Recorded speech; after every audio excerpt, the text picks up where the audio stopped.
Theatre ఘటనపై CM Revanth Reddy అసెంబ్లీలో స్పందించారు. దీనికి సంబంధించి పూర్తి సమాచారం మా ప్రతినిధి నర్సింగ్రావు అందిస్తారు. నర్సింగ్రావు,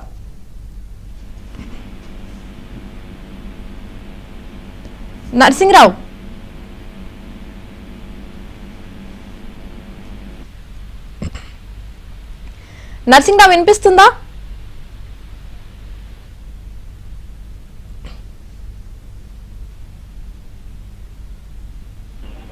హలో నరసింహరావు చెప్పండి. సంధ్యా థియేటర్ ఘటనపై సీఎం రేవంత్ రెడ్డి అసెంబ్లీలో స్పందించారు. దీనికి సంబంధించి పూర్తి సమాచారం చెప్పండి. కొద్దిసేపటి క్రితమే ముఖ్యమంత్రి రేవంత్ రెడ్డి ఈ సంధ్యా థియేటర్ లో జరిగినటువంటి ఘటన పైన సీరియస్ గా రియాక్ట్ అయ్యారు. దీనిపైన అయితే కొన్ని కీలకమైనటువంటి కామెంట్స్ చేశారు. వాస్తవానికి ఈ నెల 2వ తేదీన థియేటర్ కు హీరో వస్తున్నారని చెప్పి పోలీసుల అనుమతి కోరింది థియేటర్ యాజమాన్యము. కానీ రావడానికి వీల్లేదు. అక్కడ థియేటర్ కు ఒకటే గేట్ ఉంది. పెద్ద ఎత్తున అభిమానులు వస్తే కంట్రోల్ చేయడానికి అవకాశం ఉండదు కాబట్టి రావడానికి వీల్లేదని చెప్పి పోలీసులు కూడా సమాచారం ఇచ్చారు థియేటర్ కు.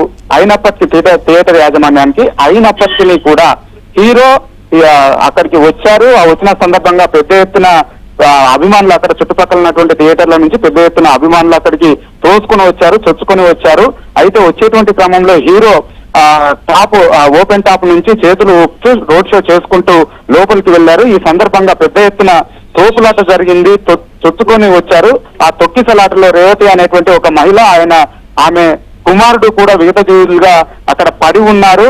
వారిని హాస్పిటల్ కు తీసుకువెళ్తే అందులో మహిళ మృతి చెందింది. రేవతి అనే మహిళ, వారి కుమారుడేమో బ్రెయిన్ డెడ్ అయ్యి కోమాలో ఉన్నారు. సో విషయాన్ని హీరోకు చెప్పి థియేటర్ సినిమా చూస్తుండగానే మధ్యలో నుంచే పోలీసులు బయటకు పంపించారు. సో ఆ మహిళ చనిపోయిందని తెలిసిన తర్వాత కూడా బయటికి వెళ్తున్నటువంటి క్రమంలో కూడా hero road top open top నుంచి చేతులు ఊపుతూ షో చేసుకుంటూ ఆయన వెళ్లిపోయారు. దీనిపైన పోలీసులు కేసును నమోదు చేశారు. కేసును నమోదు చేసి ఆ తర్వాత అరెస్టు కూడా పోలీసులు వారి విధులు వారు నిర్వర్తించారు. సో దీనిపైన ప్రతిపక్షాలు పెద్ద ఎత్తున రాద్ధాంతం చేస్తుంది. అందులో ప్రధానంగా బీఆర్ఎస్ పార్టీ నేతలు